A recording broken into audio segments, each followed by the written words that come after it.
नमस्कार मित्रांनो, कोरेगावमध्ये आदत दुसरा मैदान आज पार पडतंय आणि आपण बघतोय आता आपण जो नंदी बघतोय तो गुलालाच पात्र झालेला आहे. दादा नमस्कार. नमस्कार. मला पहिल्यांदा तुमचं नाव सांगा.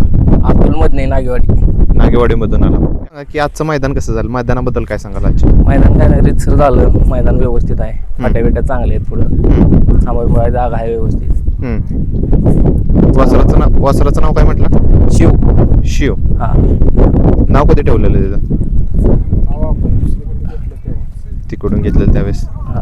तर मला सांगा की आजचं हे मैदान झालं, गटामध्ये कशी सुरुवात झाली आजची?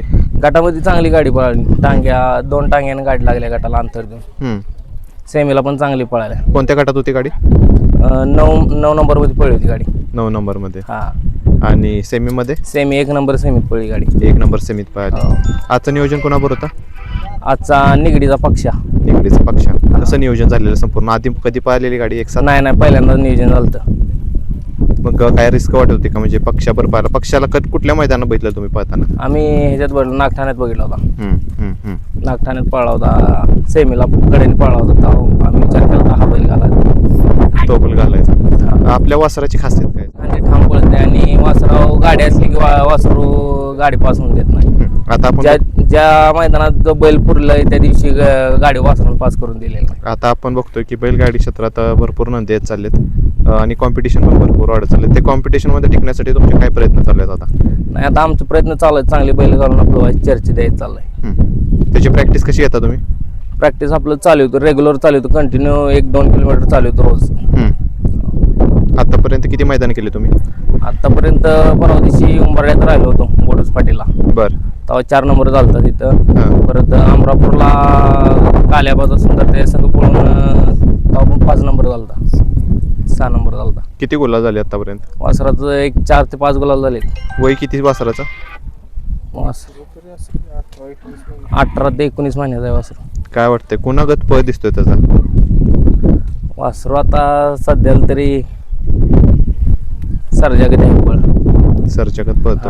सरजा सुंदर. तुम्ही कधीपासून आहे बैलगाडी क्षेत्रात? आम्ही आता बंदीपासून चालू झाले तेव्हापासून आहे. किती गुलाल झाले म्हटलं तुम्ही? 4 ते 5 गुलाल झालेत चालू आता. 4-5 गुलाल झालेत. हो. तर मला सांगा की आता गुलाला तर नंदी आपला आहेच, पायऱ्याच्या अडचणी येतात का? पायऱ्याच्या अडचणी आहेत, भरपूर आहेत तशा.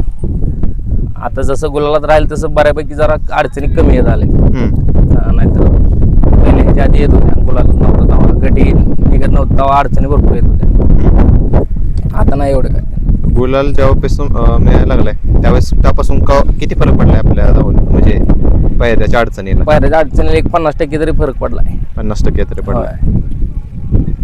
आजचा गुलाल तुमच्यासाठी काय महत्वाचा होता? आजचा गुलाल दोन्ही फेर वासरानं अंतरानं काढलेले आहेत. त्यासाठी आमच्यासाठी खास आहे. यासाठी कष्ट भरपूर घ्यायला लागतात. म्हणजे एखादा नंदी तयार करायचं असलं तर कष्ट भरपूर लागतात. कष्ट घ्यायला आणि आपल्या मित्रांची पण साथ लागते म्हणजे त्याच्यावर. तर मला सांगा की तुमच्यासोबत कोण कोण असतं? नाही तर भरपूर मित्र आहेत. ते आज अंतर जास्त लांब असल्यामुळं आम्हाला एक 80-90 किलोमीटर असल्यामुळं पोरं आले नाहीत. नाही तर भरपूर जण आहेत आपल्या. तुमच्यासोबत कोण कोण असतं म्हणजे कोणाच्या नावावर पोहतो? चंद्रकांता कृषी सेवा केंद्र नागेवाडी. हा. तर आपण मित्रांनो बघतोय आजचा हा नंदी गुलालासाठी पात्र झालाय. काय वाटतं आता फायनलचा फेरा चालू होईल, काय वाटतं फायनल मध्ये काय होईल? फायनलला आमची तरी इच्छा आहे 3 नंबरात गाडी खेळणार 100%. कारण दोन्ही फेर अंतरानं पळल्या म्हणल्यावर 3 नंबरात गाडी खेळणार. गट झाल्यानंतर स्पीड वाढतं का त्याचं सेमीमध्ये फायनल? हो, सेमीमध्ये फायनलमध्ये स्पीड वाढतं. हो. चालेल. तुम्हाला फायनलसाठी खूप खूप शुभेच्छा आणि आजच्या या गुलालासाठी पण खूप खूप शुभेच्छा. धन्यवाद.